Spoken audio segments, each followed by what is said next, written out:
Control আমার কাছে থাকতো, আমার জন্ম, আমার মৃত্যু, ইভেন আমার রিজিক, কোনো কিছুই আমার নিয়ন্ত্রণে না। আমি চেষ্টা করতে পারি, আমাকে চেষ্টা করার জন্য আল্লাহই নির্দেশ করেছেন, তার নির্দেশ পালনার্থে আমি চেষ্টা করি, কিন্তু হবে সেটাই যেটা তিনি ফয়সালা করেছেন। তো এই জন্য ইন্না লিল্লাহ এর মাধ্যমে আমরা স্বীকারোক্তি দিয়ে থাকি যে আমরা সবাই আল্লাহ। এটা আল্লাহর কাছে নিজেকে সমর্পণ করা, সুপর্দ করা, আল্লাহ রাব্বুল আলামিনের সামনে সারেন্ডার করা। এবং এ বাক্যের মাধ্যমে আমরা সবাই যে আল্লাহ সুবহানাহু ওয়া তাআলার কাছে নিজেদেরকে সমর্পণ করে থাকি, এই সমর্পণের চিন্তা ধারা, এই দর্শন, এই ভাবনা যদি আমাদের সবসময় মনে, মস্তিষ্কে, মগজে বদ্ধমূল রাখতে পারি, তাহলে আমাদের জীবনটা বদলে যাবে। ইন্না লিল্লাহ, নিশ্চয় আমরা সবাই আল্লাহ। সো আমাদের মালিক আল্লাহ, তিনি দেখছেন আমরা কি করছি কি না করছি, সব তিনি দেখছেন। শুধু দেখছেন তা না, ওয়া ইন্না ইলাইহি রাজিউন। আর আমরা সবাই তো আল্লাহ আমাদেরকে সৃষ্টি করে পৃথিবীতে পাঠিয়েছেন, আমাদের মধ্যে প্রবৃত্তি দিয়েছেন, যে প্রবৃত্তি আমাদেরকে অপকর্মের দিকে টানে, আকর্ষণ করে। এবং শয়তান নামক সৃষ্টি দিয়েছে যে আমাদের মনে, মস্তিষ্কে ঢুকে আমাদের দ্বারা খারাপ কাজ করবার জন্য আমাদেরকে প্ররোচিত করে। এই দুইয়ের সাথে মোকাবেলা করে আমরা যেন সঠিক পথে থাকতে পারি, সেজন্য যুগে যুগে নবী রাসূলদেরকে পাঠিয়ে আমাদেরকে সতর্ক করেছেন, আবার নিজেদের বিবেক দিয়েছেন। উদ্দেশ্য যাতে করে আমরা এগুলোর সাথে মোকাবেলা করে বেঁচে থাকতে পারি। বারবার করে আল্লাহ কোরআনে, আসমানি গ্রন্থগুলোতে আমাদেরকে সে বিষয়ে সতর্ক করেছে। যদি আমরা সতর্ক হই তাহলে আল্লাহর কাছে যেমন আমাদের পুরস্কার রয়েছে, আর অসতর্ক থাকলে তার জন্য তিরস্কার, শাস্তির ব্যবস্থাও আছে।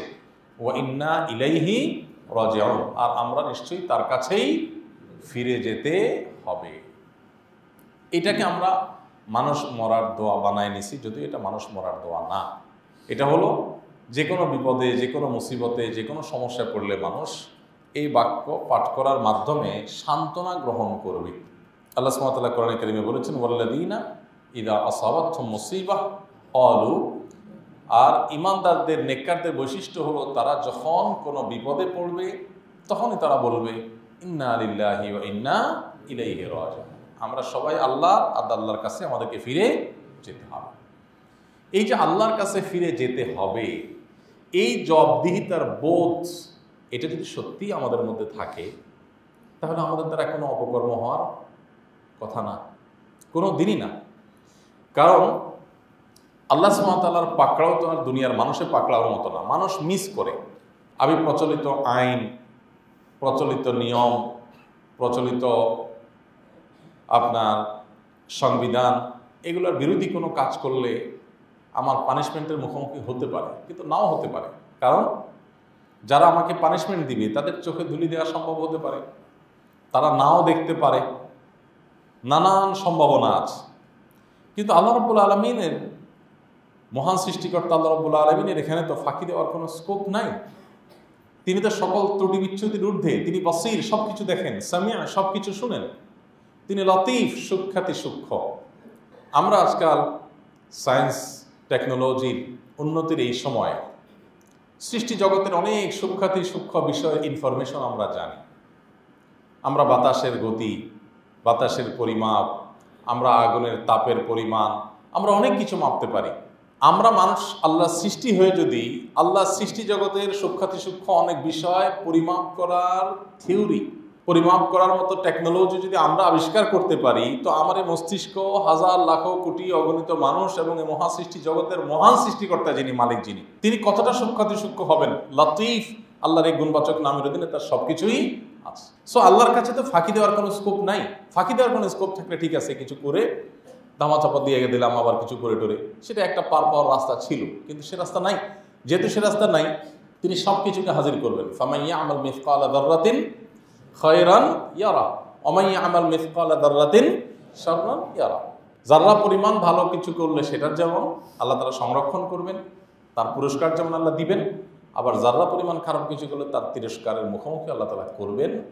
মিস হওয়ার কোনো সুযোগ নেই, কোনো সুযোগ নেই। তো এই বিশ্বাস, এই চেতনা, এটা যদি একজন মুসলিম হিসাবে আসলে আমার মধ্যে থাকে, তাহলে আমার দ্বারা কোনোদিন অপকর্ম হওয়া সম্ভব না। হ্যাঁ, অপকর্ম হতে পারে, অপকর্ম হওয়ার সাথে সাথে সেটা প্রায়শ্চিত্ত করতে শুরু করবো আমি, যে আল্লাহ এখনো নাকের ডগা নিঃশ্বাস আছে, মৃত্যুর আগ পর্যন্ত অপশন আমার কাছে, বল আমার কোর্টে, আমি চাইলে সমস্ত ভুলগুলোকে শোধরাতে পারি, চাইলে সমস্ত ত্রুটিগুলোকে সংশোধন করতে পারি, চাইলে প্রতিটি অন্যায় থেকে আমি ফিরে আসতে পারি। সে অপশন আল্লাহ রেখেছেন। এমন কোনো অন্যায় আল্লাহ তাআলা পৃথিবীতে রাখেন নাই যে অন্যায় থেকে মানুষ মৃত্যুর আগে প্রায়শ্চিত্ত করবার অপশন নাই। এমন কোনো অন্যায় নেই। প্রত্যেকটা অন্যায়, প্রতিটা অপরাধ, প্রতিটা গুনাহ এবং পাপের কাজ, এটা থেকে মানুষ জীবদ্দশায় নাকের ডগা নিঃশ্বাস যতদিন আছে তিনি চাইলে ফিরে আসার, তওবা করার এবং এটার যে দায় আখিরাতে তাকে বহন করতে হতে পারে সেটা থেকে মুক্তি লাভের উপায় তিনি অবলম্বন করতে পারেন। অপশন খোলা আছে। অতএব আল্লাহর সবচেয়ে বড় নেয়ামত তো এটি যে আমার এখনো নাকের ডগা নিঃশ্বাস আছে, আমি মরি নাই, আমার চোখ দুটি এখনো চিরতরে বন্ধ হয়নি। সো আমি এখনো পর্যন্ত সমস্ত ভুলগুলোর বিহিত করে আল্লাহর কাছে সাক্ষাৎ করতে পারি, যেন সেখানে আমার জবাবদিহিতার মুখোমুখি হতে না হয়। এই জন্য ইমানের 6টি যে গুরুত্বপূর্ণ রোকন বা স্তম্ভ আছে, এর মধ্যে গুরুত্বপূর্ণ একটি স্তম্ভ হলো আখিরাতের প্রতি ঈমান, বিচার দিবসের প্রতি ঈমান। এই বিশ্বাস মানুষকে সঠিক পথে পরিচালিত করে। এই বিশ্বাস মানুষকে অন্যায় থেকে বাঁচিয়ে রাখে। কেউ দেখছে না, আল্লাহ তাআলা দেখছেন। এই চেতনা তাকে দুনিয়ার শত সহস্র সিসি ক্যামেরা যতটা তাকে মনিটর করতে পারে, এই চেতনা তাকে তার চাইতে বেশি মনিটর করতে পারে। এই জন্য এই চেতনা, এই বিশ্বাস সত্যি যার মধ্যে আছে, এই লোকটাকে দেখবেন কারোর পাহারাদারি করার প্রয়োজন নেই। তিনি নিজে নিজের পাহারাদার। তাকে দিয়ে অন্যায় করানো সম্ভবপর হয় না। আমাদের আশেপাশে এরকম মানুষের সংখ্যা কম থাকলেও, অল্প স্বল্প হলেও আছে। আমরা আশেপাশে তাকালে দেখতে পাবো অনেক মানুষ এমন আছে যে পৃথিবী উল্টিবে, কোনোদিন তার দ্বারা অন্যায় কাজ জ্ঞাতসারে তার দ্বারা করানো সম্ভব না, কারণ তিনি জানেন কেউ না দেখলেও আল্লাহ তাআলা দেখছেন। আমরা নামে মুসলমান হলেও এই আখিরাতের প্রতি ঈমান বা ঈমান বিল ইয়াউমিল আখির, এটাকে আমাদের প্রতিনিয়ত নবায়ন করা দরকার, প্রতিনিয়ত নবায়ন করা দরকার। আপনি যদি কোরআনে কারীমের শুরু থেকে শেষ পর্যন্ত পড়েন, দেখবেন বারবার আল্লাহ রাব্বুল আলামিন এই বিষয়টাকে আমাদেরকে সতর্ক করেছেন। আমরা যেন সতর্ক হই, আমরা যেন প্রতিনিয়ত আত্মসমালোচনা করে করে আগাই যে আমি ঠিক কোন জায়গায় দাঁড়িয়ে আছি। আমাকে আল্লাহর সামনে দাঁড়াতে হবে এবং জীবনের সমস্ত কাজের হিসাব দিতে হবে। একটা ছোট বড় কাজ নাই যার হিসাব দেওয়া ছাড়া আমি চলতে পারবো। সো আমি এখন থেকে সেই চেতনা লালন করে চলব। যারা নাস্তিক বা যারা কোনো ধর্মে বিশ্বাসী নয়, যারা লজিক পূজারী, আমরা আল্লাহর গোলাম, তারা তথাকথিত নিজের যুক্তির গোলাম। এই মানুষগুলোর একটা আখিরাতের প্রতি ঈমান, বিচার দিবসের প্রতি ঈমানের ব্যাপারে তাদের একটা সংশয়ের জায়গা আছে বা তাদের একটা আপত্তির জায়গা আছে। যারা অস্বীকার করে তারা বলে যে মানুষ মরে গেলে আমরা দেখি পচে গলে মাটির সাথে মিশে যায়, আবার এদেরকে পুনরায় সৃষ্টি করবে কিভাবে। আল্লাহ কোরআনে কারীম এই বিষয়ে পৃষ্ঠায় পৃষ্ঠায় আলোচনা করেছেন এবং তাদের এই যুক্তি খণ্ডন করেছেন। আল্লাহ সুবহানাহু ওয়া তাআলা বলেছেন, আল্লাহ যখন তোমাদের সৃষ্টি করেছিল, তোমরা যে মাতৃগর্ভে এসেছো, সেখান থেকে দুনিয়াতে এসেছো, তোমাদের কোনো দৃষ্টান্ত আগে পৃথিবীতে ছিল? একজন মানুষ যখন দুনিয়াতে মাতৃগর্ভ হয়ে দুনিয়াতে আসে, তখন এই আসার আগে পৃথিবীতে তার কোনো নাম, নিশানা, আলামত, ক্লু কোনো কিছু ছিল? ছিল না। আল্লাহ সুবহানাহু ওয়া তাআলা কোরআনে বারবার বলেছেন যে আল্লাহ তোমাদেরকে অস্তিত্বহীনতা থেকে, শূন্য থেকে সৃষ্টি করেছেন। আগে কোনো ক্লু ছিল না, সেখান থেকে সৃষ্টি করেছেন। এরপরে তোমার এত বড় একটা দেহ, এটা পচে গলে যাক, আগুনে পুড়ে যাক, পানিতে গলে যাক, কোনো হিংস্র প্রাণীর পেটে চলে যাক, তার শরীরের সাথে মিশে যাক, যাই হোক, তোমার দেহাবশেষ এটা তো কোনো একটা পর্যায়ে আছে, সেটা মাটি হয়ে যাক আর যাই হয়ে যাক। তো যে আল্লাহ তাআলা কোনো কিছু থেকে, শূন্য থেকে, সামান্য কয়েক ফোঁটা নোংরা, দুর্গন্ধযুক্ত, নাপাক পানি থেকে যে আল্লাহ তাআলা তোমাকে সৃষ্টি করেছেন, সে আল্লাহ তাআলা তোমার এত বড় শরীর পচে গলে যাওয়ার পর সেখান থেকে আবার সৃষ্টি করতে পারেন না? তুমি যদি যুক্তিতেই বিশ্বাস করো, তাহলে তোমার যুক্তিই তোমাকে বলবে এটা একেবারেই স্বাভাবিক এবং খুবই সম্ভব একটা বিষয়। দ্বিতীয়ত, মানুষ সৃষ্টি হয়ে যদি স্রষ্টার কাজগুলোকে, মহান আল্লাহর কাজগুলোকে তার নিজের কাজের সাথে তুলনা করে, এটা হবে সবচেয়ে বড় মূর্খতা এবং অজ্ঞানতা। যে আমার কাছে একটা জিনিস মনে হচ্ছে অসম্ভব, তাহলে সেটা অসম্ভব, এটা হাস্যকর। আমার কাছে যেটা অসম্ভব মনে হচ্ছে এটাই অসম্ভব হবে এমন কোনো কথা নেই। আমি যেটাকে অসম্ভব মনে করছি, বাস্তবে সেটা কয়েকবার সম্ভব হতে পারে। আমার বিবেক, আমার টেকনোলজি সে পর্যন্ত কাজ করছে না। দেখুন, এখন আমরা বিদ্যুৎ আবিষ্কারের পর সুইচ এক জায়গায় থাকে, ফ্যান আরেক জায়গায় থাকে। আমরা সুইচ টিপ দেই আর ফ্যান চলাচল শুরু হয়।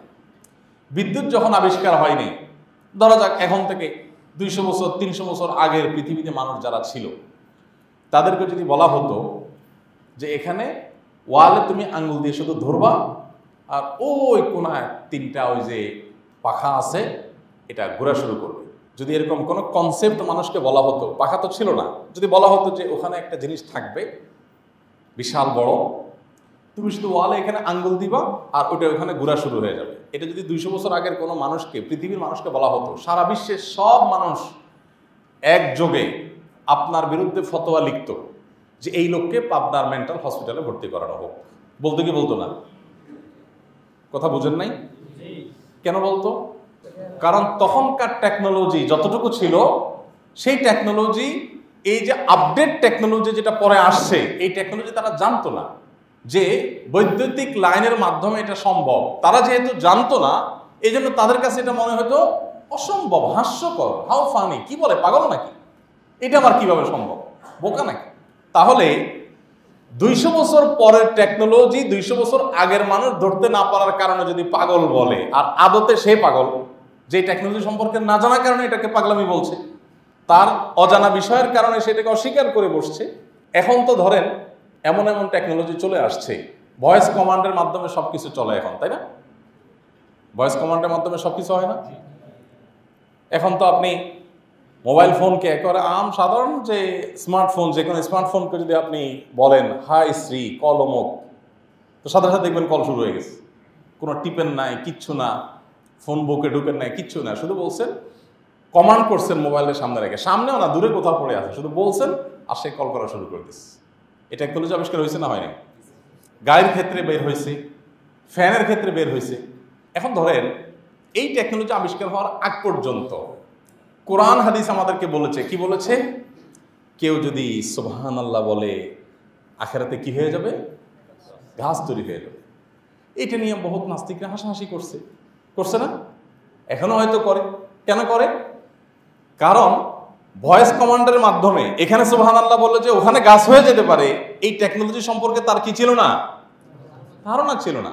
সে যেটা জানে না ওইটাকে সে মনে করে কি হাস্যকর, সে মনে করে অসম্ভব। ওই আগের যুগের মানুষ এই বৈদ্যুতিক টেকনোলজি যারা জানতো না, তাদের কাছে যেরকম দেয়ালে হাত দিলে আপনার 20 হাত দূরে ফ্যান নড়া বা বন্ধ হওয়া অসম্ভব ছিল, এই লোকগুলোর কাছেও এরকম সুবহানাল্লাহ বললে ওখানে গাছ উঠে যাওয়া জান্নাতে, এটা অসম্ভব। বুঝেন না কথা? এবং আমরা কোরআনে কারীমের আয়াত পড়ি, ফু দেই, এখন অনেক লোক আছে হাসাহাসি করে যে কিভাবে সম্ভব ভাই, সে একটা নাপা খাইলে শরীরে জ্বর চলে যায়, এটা সে ভালো বোঝে, এবং এটার প্রতি তার যে ঈমান আছে, কোরআনে কারীমের আয়াতের মধ্যে আল্লাহ তাআলা শিফা রেখেছেন, এই আয়াত পড়ে ফু দিলে মানুষ সুস্থ হতে পারে, এই টেকনোলজিকে সে না জানার কারণে এটাকে সে কি করতেছে, কিভাবে সম্ভব? আরে ভাই, শরীরের রোগ হয়েছে, আপনি ফু দিবেন ওই দূর থেকে, এটা কেমনে অ্যাকশন করবে? কোনোভাবে সে বুঝে না। আপনি এখানে বসে নেকামল করবেন, ওদিকে জান্নাত আপনার প্রাসাদ হতে থাকবে, দালান কোটা হতে থাকবে, অনন্তকালে ব্যবস্থা হতে থাকবে, কিভাবে সম্ভব? আচ্ছা, এখন টেকনোলজি ভয়েস কমান্ড এমন পর্যায়ে চলে, এখন তো আর ভয়েস কমান্ডের যুগে নাই, এখন পৃথিবী আরো আপডেট জায়গায় চলে আসছে। এখন তো এমন টেকনোলজি বের হয়েছে যে আপনি গরম ফিল করছেন, গরম অনুভব করছেন, শুধুমাত্র গরম অনুভব করছেন, ছটফট করছেন, এসি অটোমেটিক চলা শুরু করবে। আবার আপনি কুল অনুভব করছেন, এসি অটোমেটিক বন্ধ হয়ে যাবে। এখন সেই টেকনোলজি চলে আসছে। তাহলে আল্লাহ রাব্বুল আলামিন মানুষের অন্তরে কি চিন্তা করে সেটা আল্লাহ তাআলা জানেন। এই জিনিসটা কি যৌক্তিক না অযৌক্তিক? মানুষের টেকনোলজি যদি এতটুকুকে সহজ করতে পারে, বের করতে পারে, তাহলে মানুষের সৃষ্টিকর্তার টেকনোলজির চাইতে কত অগণিত গুণ বেশি আপডেট থাকবে, সেটা বলার কোনো অপেক্ষা রাখে? কিন্তু যারা এটা বুঝে আসে না, সেটা নিয়ে হাসাহাসি করবে। পরকালের প্রতি বিশ্বাসের যে ব্যাপারটা আছে, এটা অনেকটা এরকম যে পরকালের প্রতি বিশ্বাসকে যারা অস্বীকার করে, তাদের চিন্তা হলো, তাদের যুক্তি হলো যে এটা কিভাবে সম্ভব, আমরা তো মরে পচে গলে শেষ হয়ে যাবো, আবার আল্লাহ তাআলা কিভাবে আমাদেরকে সৃষ্টি করবেন? তাহলে বোঝা গেল আমি যে টেকনোলজি সম্পর্কে জানি না, সে আপডেট টেকনোলজিকে অস্বীকার করা, এটা আমার মূর্খতা এবং অজ্ঞানতা ছাড়া আর কিছু না। তো আল্লাহ রাব্বুল আলামিনের কাছে জবাবদিহিতার এই বোধ যেন আমাদের মধ্যে থাকে, সেজন্য আল্লাহ বলেছেন, ইয়া আইয়ুহাল্লাযীনা আমানু, হে ঈমানদারগণ, ইত্তাকুল্লাহ, তোমরা আল্লাহর ভয় সদা জাগরুক রাখো, অন্তরে তাকওয়া অবলম্বন করো। আল্লাহকে ভয় করো, সতর্ক থাকো। যাই করো না কেন আল্লাহ সুবহানাহু ওয়া তাআলা সব কিছু দেখছেন, সব উপস্থিত করবে। দেখুন 1400-1450 বছর আগে যখন কোরআনে এই সমস্ত আয়াত নাজিল হয়েছিল, যে মানুষের কি কাজ করে না করে এ সব আল্লাহ তাআলা কিয়ামতের ময়দানে তাকে দেখাবেন এবং সব কিছু উপস্থিত করবেন। যখন এই ক্যামেরা আবিষ্কার হয় নাই, ভিডিও করার এই টেকনোলজি আবিষ্কার হয়নি, তখন মানুষের জন্য এটা বোঝা কত কঠিন ছিল না? এখন তো দিনের আলো মতো পরিষ্কার যে কিভাবে আল্লাহ তাআলা করবেন, তাই না? মানুষের কর্মকাণ্ড ভালো মন্দ এগুলোকে আল্লাহ পরিমাপ করবেন। কোরআনে আল্লাহ বলেছেন কিয়ামতের ময়দানে আমি মানুষের আমল পরিমাপ করার যন্ত্র স্থাপন করব, টেকনোলজি রাখবো। এখন মানুষের কাজ আবার কিভাবে মাপে? ভালো কাজ মন্দ কাজ, নামাজ 4 রাকাত পড়লো আর একজন চুরি করলো, এই দুটাকে মাপবে কিভাবে? মাপার যন্ত্রটা আবার কোত্থেকে আসবে? এখন মানুষ এমন এমন জিনিসপত্র মাপছে যেগুলো এই পরিমাপ যন্ত্র আবিষ্কার করার আগে পৃথিবীর মানুষ কল্পনাও করতে পারে না যে এগুলো আবার মাপা যায়। বাতাস আবার মাপা যায়, গায়ের জ্বর আবার মাপা যায়, এগুলো মানুষ চিন্তা করছে? ভাবেও নাই মানুষ কোনো।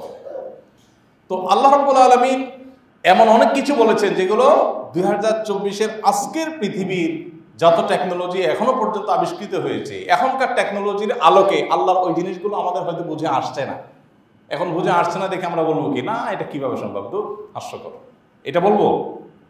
এটা যদি বলি তাহলে ওই যে একটা বহুল প্রচলিত গল্প আছে না, যে খাটো বৌমা তার আংটি পড়ে গেছে একটা বড় কলসির তলায়, তো খুঁজতেছে বলতেছে মা, শাশুড়িকে বলতেছে মা এই কলসির তো কোনো তলা টলা নেই। বলো কি তলা না থাকে কিভাবে? বলে না তলা না, আমি দেখছি। কারণ তার তলা পর্যন্ত হাত যায় না, এই জন্য সে তলাকে কি করছে? অস্বীকার করছে। ঠিক একইভাবে আল্লাহ রাব্বুল আলামিনের টেকনোলজি আমি ধরে ফেলতে পারবো কিভাবে সম্ভব? এই জন্য কখনো লজিক দিয়ে ইসলাম বোঝার চেষ্টা করব না আমরা। এটা হলো সবচেয়ে বড় মূর্খতা ছাড়া কিছু না। আমি যেই যুগে আছি এই যুগের লজিক, এই যুগের টেকনোলজি আমার বুঝে আসবে। আজ থেকে 200 বা 300 বছর পরে যে টেকনোলজি আসবে এটা তো আমার বুঝে আসার কথা না। সো আমি যদি লজিককেই সকল ভালো মন্দ নিরূপণের উপায় মনে করি, আমার ঈমান এবং বিশ্বাস লজিক দিয়ে যদি করার বিষয়টিকে আমি মানদণ্ড হিসাবে ধরে রাখি, তাহলে সেক্ষেত্রে আমার ঈমান সকালে একরকম থাকবে, বিকালে আরেক রকম থাকবে, আজকে একরকম থাকবে, 2 দিন পর আরেক রকম থাকবে। কারণ বিজ্ঞান এটা চূড়ান্ত কিছু না, বিজ্ঞানের ধারণা প্রতিনিয়ত চেঞ্জ হতে থাকে। কিন্তু আল্লাহ রাব্বুল আলামিনের টেকনোলজি এটা চেঞ্জেবল না। গত 1450 বছর নবী করিম সাল্লাল্লাহু আলাইহি সাল্লামের ওয়াফাতের পর থেকে নিয়ে 1400 বছর পর্যন্ত পৃথিবীতে এমন বহু জিনিস আবিষ্কার হয়েছে যেগুলো কোরআন এবং হাদিস আগে থেকে বলে রেখেছে, এখন সেটা প্রমাণ হয়েছে। আপনি কোরআন কারীমের আয়াতের পরতে পরতে দেখবেন আল্লাহ রাব্বুল আলামিন সে সমস্ত বিষয় ইঙ্গিত দিয়ে রেখেছেন। কোরআন কারীমে একটি আয়াত আছে, আল্লাহ রাব্বুল আলামিন বলেছেন যে আমরা যে সমস্ত বাহনে চড়ে থাকি, সাধারণত যে সমস্ত বাহনে তখনকার মানুষ চড়তো, সে কথা আল্লাহ বলেছেন যে তোমরা নৌকায় আরোহণ করো, ঘোড়া গাধা ইচ্ছাদিত আরোহণ করো। এরপর আল্লাহ তাআলা বলেছেন এবং এমন অনেক বাহন যেগুলোকে তোমরা এখনো জানো না, এমন অনেক বাহনও হবে যেগুলোতে মানুষ আরোহণ করবে, তোমরা সেগুলো এই মুহূর্তে জানো না। এটা সে 1450 বছর আগে বলেছে। এখন অনেক কিছু আবিষ্কার হয়েছে যেটা তখনকার মানুষ জানতো না। তো এই জন্য আল্লাহর সামনে আমাদেরকে দাঁড়াতে হবে। এই ব্যাপারে যদি চুল পরিমাণ কোনো সন্দেহ থাকে, সে মুসলমান না, সে কাফের, বেঈমান।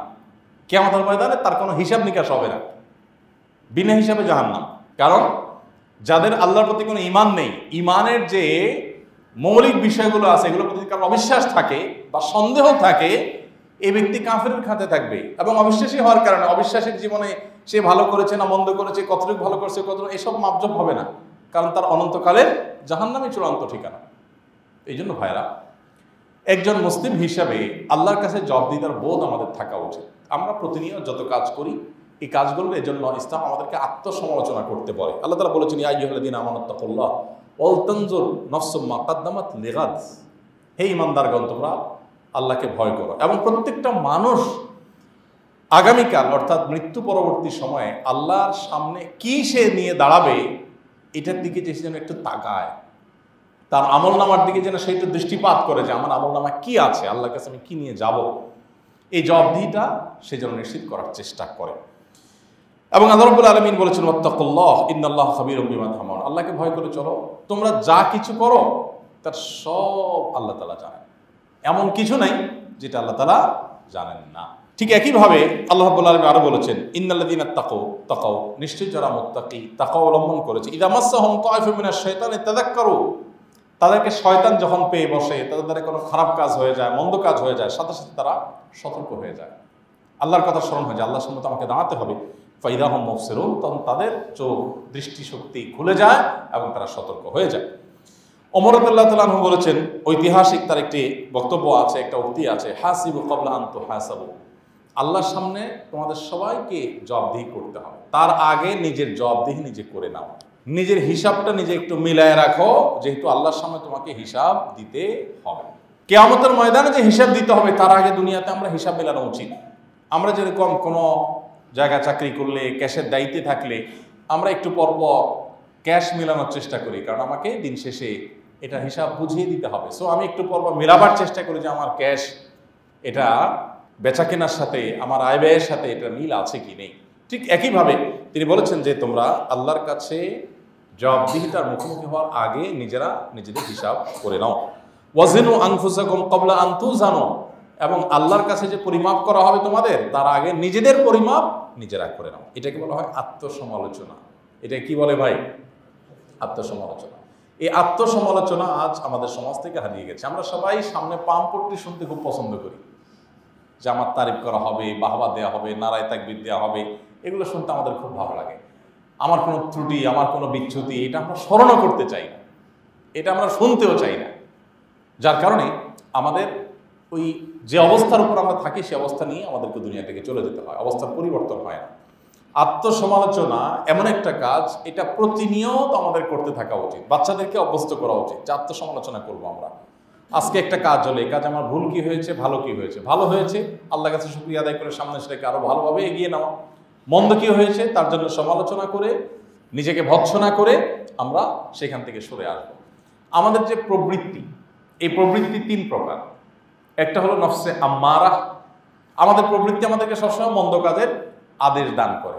আল্লাহর অস্তিত্ব যারা আঁচ করতে চান, অনুভব করতে চান, তাদের জন্য নফসে আম্মারা একটা বিশাল বড় একটা ওয়ে।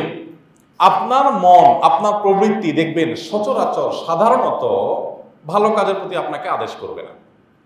আল্লাহ যত কাজ নিষেধ করেছেন দেখবেন আপনার মন সেদিকে বেশি টানবে। এটা কি আমাদের মধ্যে আছে না নাই? জেনারেলি এটা থাকে প্রত্যেকটা মানুষের, যে তার প্রবৃত্তি মন্দ কাজের প্রতি আদেশ করে। আল্লাহ বলেছেন, ইন্নান নাফসা লাআম্মারাতুন বিসসু, নিশ্চয়ই মানুষের প্রবৃত্তি সাধারণত খারাপ কাজের অর্ডার করে থাকে, তুমি এটা করো, ওইটা করো। নিজের ঘরে পরিবার আছে, পরিবারের প্রতি টান নাই, টান বাহিরে। নিজের ঘরে হালাল জিনিস আছে, সেটার প্রতি টান নাই, টান হারামটার দিকে। নিজের পকেটে টাকা আছে, নিজের অ্যাকাউন্টে টাকা আছে, ওইটার দিকে নজর নাই, নজর হলো অন্যটার দিকে। এভাবে প্রত্যেকটা ক্ষেত্রে আপনি দেখবেন যে আমাদের প্রবৃত্তি সবসময় মন্দ কাজের দিকে টানে। তাহলে এখানে আমাকে বুঝতে হবে যে এখানে কেউ না কেউ ভেতরে টানাটানি কাজটা করছে, তার নাম ইবলিস। তার নাম কি? তা না হলে ফজর নামাজ উঠতে আমার এত কষ্ট হয় কেন? ফজর নামাজ উঠতে আমার অন্য কোনো সময় উঠতে তো আমার এত কষ্ট হয় না। দিনের বেলা ঘুমাইলেও তো উঠতে এত কষ্ট হয় না। 8টা-9টা বাজে যদি ঘুম থেকে উঠি তখনও তো এত কষ্ট হয় না, বাট ফজরের আগে উঠতে এত কষ্ট কেন হয়? তাহলে বোঝা গেল দেয়ার ইজ সামবডি, আমাকে কেউ ভেতর থেকে কি করছে? প্ররোচনা দিচ্ছে। অস্তিত্ব আপনি আঁচ করতে পারেন, অনুভব করতে পারেন যে শয়তান বলতে কিছু একটা, কোরআন যে বারবার বলছে, সতর্ক করছে প্রতিনিয়ত। ইন্টারেস্টিং একটা বিষয় কি, কোরআনে কিন্তু বারবার শয়তানের একটা পরিচয় আল্লাহ উল্লেখ করেছেন, একটা বৈশিষ্ট্য, একটা টাইটেল আল্লাহ তাআলা দিয়েছেন। সেটা হলো, শয়তানকে বলেছে যে ইন্নাহু লাকুম আদুউম মুবিন, শয়তান তোমাদের জন্য কি শত্রু? প্রকাশ্য শত্রু। দেখছেন কয়দিন? দেখছেন কখনো? তাহলে প্রকাশ্য কেমনে হলো? কোরআন বলছে বারবার শয়তান তোমাদের জন্য প্রকাশ্য শত্রু, আর আমরা জীবনে একবারও দেখিনি। কেমনে প্রকাশ্য শত্রু হলো? শয়তান প্রতি মুহূর্তে আমাদের সাথে দেখা দেয়, সারাদিনই সে প্রকাশিত হয় তার কর্মকাণ্ডের মাধ্যমে। আপনি একেবারে ঘুমাইতে গেছেন, দেখবেন সারাদিন যাই করছেন না করছেন, শুইতে গেছেন, এখন আপনার মনে চাবে একটু মোবাইল, একটু ফেসবুকটা শেষবারের মতো টিপি নিই। এই শেষবার মতো শয়তান আপনাকে দেখবেন যে কেউ একজন আপনাকে, আপনার ভেতর থেকে কেউ একজন আপনাকে বলছে, আপনার ভেতরে প্ররোচনা দিচ্ছে যে একটু দেখে নাও, 2 মিনিট দেখে রেখে দিও, এরপর দেখলেন 1 ঘন্টা হয়ে গেছে। হয় কি হয় না? একদিন হয় না, প্রতিদিন হয়। কারণ কি? কেউ, আপনি একটু খেয়াল করলে দেখবেন যে আপনার ভেতর থেকে একটা তাড়না কাজ করে, আছে না?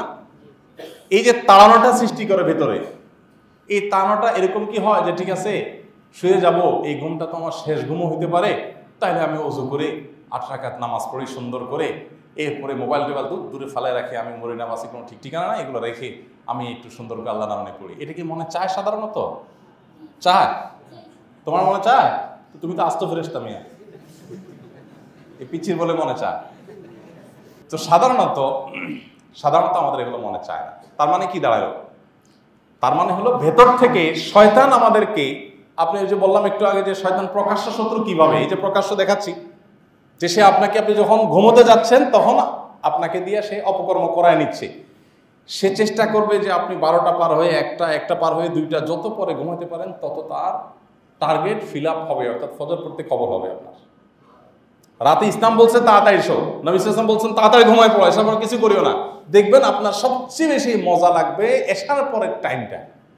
মোবাইল টিপতে ভাল লাগবে, টিভি দেখতে ভাল লাগবে, টকশোগুলো ভাল লাগবে, নাটক দেখতে ভাল লাগবে, আড্ডা করতে ভাল লাগবে, সবকিছু দেখবেন এশার পরে ভালো লাগতেছে। এই একই কাজ মাগরিবের পরে এত মজা পান নাই, কিন্তু এশার পরে মজা পাচ্ছেন। কারণ হাদিসে বলা আছে এশার পরে খবরদার কোনো কাজ করবো না, সাথে শুয়ে পড়ো। কারণ আমাদের লাভ ক্ষতি কি সেটা নবী জানতেন, আল্লাহ তাকে জানিয়ে দিয়েছেন যে মানুষ তোমার লাভ ওইখানে, তুমি তাড়াতাড়ি শুয়ে পড়ো। কিন্তু আমাদের মনে চাচ্ছে না, একটু দেখি, একটু দেখতে গিয়ে 1 ঘন্টা হয়ে যায়, 1.5 ঘন্টা হয়ে যায়, প্রতিদিন হয়। আচ্ছা, এবার আসেন ঘুমায় গেলেন। ঘুম থেকে উঠার সময় ওই যেটা বললাম, নবীজির নির্দেশ হলো ভোর রাতে আগে আগে উঠে যাও, তাহাজ্জুদ পড়ো, এরপরে মসজিদে যাও, সুন্দর করে ফজর নামাজ পড়ো, ফজর নামাজ পড়ে আবার জিকির আজকার করো, এশাক পর্যন্ত জায়গায় বসে থাকো। কিন্তু দেখবেন শয়তান আমাদেরকে সারাদিন রাত 24 ঘন্টা, কখনো ঘুম আসুক আর না আসুক, ফজরের সময় মাস্ট আমাদের ঘুম আসবেই।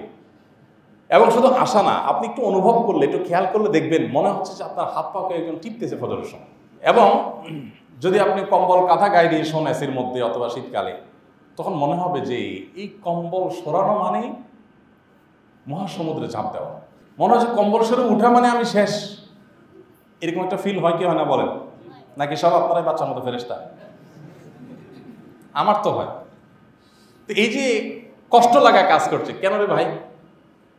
আপনারা যদি হারাম কাজ করতে দেওয়া হয়, পৃথিবীর বহু হারাম কাজ আছে, এগুলো করতে আপনার এরকম মনে হবে না, না আমার জীবন শেষ হয়ে যাবে, এরকম মনে হবে না।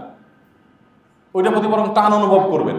কিন্তু এখানে দেখেন ফজর নামাজের সময় সবচেয়ে ইম্পর্টেন্ট, এই জন্য এটা দেখবেন আপনার করতে কোনো রকম কি লাগবে না, ভালো লাগবে। আমি এরকম অন্তত 50টা এক্সাম্পল আপনাকে দিতে পারবো যে কোরআন হাদিস যেটা নির্দেশ করেছে ওইটা আমাদের মনে চায় না। এই যে মনে অন্য দিকে টানে, উল্টা দিকে টানে, বিপরীত দিকে টানে, নেগেটিভিটি আছে, এই কাজটা যে করে তার নাম কি? শয়তান। আল্লাহ কোরআনে তাকে প্রকাশ্য শত্রু বলেছেন, আল্লাহ নিজেই তাকে বানিয়েছেন গোপন, আবার বলেছেন প্রকাশ্য। এর মানে আল্লাহ রাব্বুল আলামিন আমাদেরকে বোঝাতে চাচ্ছেন যে শয়তান তার অস্তিত্বকে অপ্রকাশিত রাখে, তাকে সৃষ্টি করা হয়েছে এইভাবে। এর মানে এই না যে সে অপ্রকাশিত, সে তার কাজকর্মের মাধ্যমে প্রতি মুহূর্তে তার উপস্থিতি, তার অস্তিত্বের জানান তোমাকে দেয়, তুমি শুধু চোখ খুলে দেখলেই বুঝতে পারবে। এই জন্য আমি সবসময় বলি, দেখেন গোটা পৃথিবী সব কিছুতে আপনি তাকাবেন, পৃথিবীটা সুদের উপর দাঁড়িয়ে আছে। কেন ভাই সুদের উপর কেন দাঁড়িয়ে আছে? সুদমুক্ত ঋণ, দান সাদাকা, এটার উপরে গোটা পৃথিবী দাঁড়িয়ে থাকতে পারলো না? কেন নাই? কারণ দান সাদাকা তো আল্লাহর নির্দেশ। তো শয়তান সে চেষ্টা করবে কি করার জন্য? সুদ যেহেতু ধ্বংস ডেকে আনবে, মানুষকে জাহান্নামে নিয়ে যাবে, আল্লাহর নিষিদ্ধ কাজ, অতএব ওইটাই পৃথিবীতে সবচেয়ে বেশি কি হবে? স্টাবলিশড হবে। আপনি দেখবেন হারাম জিনিস স্টাবলিশড হয়, হালাল জিনিস স্টাবলিশড হয় না। আমাদের বাসা বাড়িতে, আমি প্রায় সময় বলি, আমাদের বাসা বাড়িতে বিড়াল রাখা, এটার ব্যাপারে কোরআন হাদিসের থেকে আমরা অনুমোদন পাই যে বাসা বাড়িতে আমাদের বিড়াল থাকতে পারে। কুকুর বাসা বাড়িতে রাখা নিষেধ। কেন নিষেধ? ওই যে আল্লাহর টেকনোলজি সব তো আমি বুঝবো না, বুঝেন নাই কথা? এরা আপনি যে বলেন যে ভাই কুকুর কি দোষ করলো, এটাও তো একটা সৃষ্টি, বিড়ালও একটা সৃষ্টি, বিড়াল রাখা যাবে কিন্তু কুকুর রাখা যাবে না, সমস্যাটা কি? নবী করিম সাল্লাল্লাহু আলাইহি ওয়াসাল্লাম লানত, আল্লাহর অভিশাপ নাজিল হবে, জান্নাত আর রহমতের ফেরেশতারা প্রবেশ করবেন না সেই গৃহে, সেই অফিসে, সেই কক্ষে যেখানে কুকুর থাকে। হ্যাঁ, কুকুর যদি পাহারাদারের জন্য থাকে, সিকিউরিটির কাজে থাকে, ভিন্ন বিষয়। বাকি শখের বসে যদি কেউ কোনো বাসা বাড়িতে কারণ নিজের ইয়েতে রাখে, এটা গুনাহ হবে। তবে কুকুর আল্লাহর একটা প্রাণী হিসাবে তাকে যদি কেউ খাবার দেয়, খাদ্য দেয়, পানীয় দেয়, চিকিৎসা দেয়, সহযোগিতা করে, তা সে সওয়াব পাবে। সে ঐতিহাসিক হাদিস তো জানা আছে যে একজন ব্যভিচারী নারী একটা পিপাসার্থ কুকুরকে নিজের ওড়না দিয়ে চিবিয়ে পানি পান করার কারণে জান্নাত পেয়ে গেছে। তাহলে কুকুর আল্লাহ সৃষ্টি হিসাবে তার প্রতি সিম্পেথি দেয়া দেখাতে নিষেধ নাই, তার থাকার জন্য আলাদা ঘর করে দিতেও নিষেধ নাই, কিন্তু আপনার ঘরে ঢুকানো নিষেধ।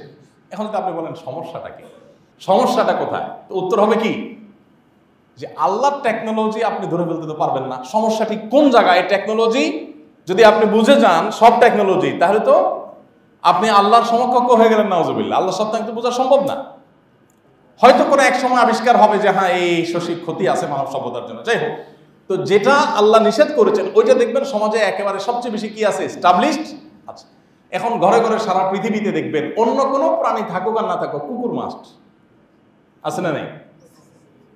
অন্য কোনো প্রাণী থাকুক আর না থাকুক, আমাদের বেডরুমে কুকুর মাস্ট। শুধু সেটাই না, হাদিসে যেহেতু নিষেধ আছে, অতএব কুকুরকে ট্রেনিং দিয়ে প্রশিক্ষণ দিয়ে এমন ভাবে তুলে ধরা হচ্ছে, এখন কুকুর দেখা যাচ্ছে বাজার করে, কুকুর মার্কেট করে, কুকুর দেখা যাচ্ছে যে ঘরের কাজ কামে হেল্প করে। দেখেন না ভিডিও সোশ্যাল মিডিয়াতে? মানে এমন ভাবে এটাকে উপস্থাপন করে রাখা হয় যে কোরআন হাদিস একদিকে, আর এখানে যেন অন্যকে এর ভিন্ন কিছু সাব্যস্ত করার চেষ্টা করছে। আর তার নাম হলো ইবলিস। তার নাম হলো কি? ইবলিস। ইবলিস এবং ইবলিসের দোষরা সেটা করছে। যাই হোক, কথা অন্যদিকে চলে গেছে। তো যেই কথায় ছিলাম সেটা হলো যে আমাদের আখিরাতের প্রতি জবাবদিহিতার বোধ যদি থাকে, আত্মসমালোচনা মানসিকতা যদি থাকে, তাহলে সেক্ষেত্রে আমাদের আখিরাত উজ্জ্বল হবে, দুনিয়াও উজ্জ্বল হবে। আর আল্লাহর নিকট জবাবদিহিতার বোধ, এটা মানুষকে প্রকৃত মানুষে পরিণত করে। গোটা পৃথিবীতে যত টেকনোলজি আবিষ্কার করবেন আপনি, মানুষকে যদি মনুষ্যত্বের উপর ওঠাতে হয়, তাহলে আল্লাহর নিকট জবাবদিহিতার বোধ এটা জাগ্রত করা ছাড়া আর কোনোভাবেই সম্ভব হবে না।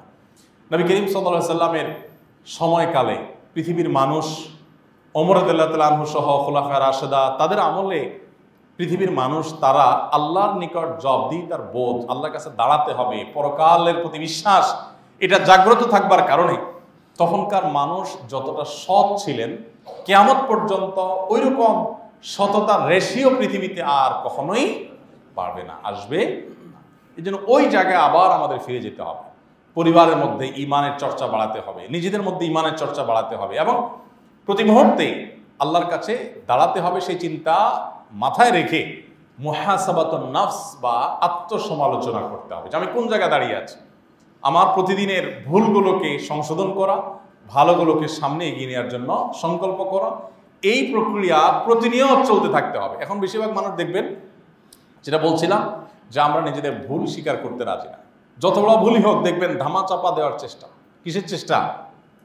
মনে করেন একটা ভুল হয়ে গেছে, মানুষ হিসাবে ভুল হয়েই গেছে, হতেই পারে, কিন্তু দেখবেন যে ভুল যেহেতু হয়ে গেছে তো ওইটা স্বীকার করা যাবে না, ওইটা ধামা চাপা দিতে হবে।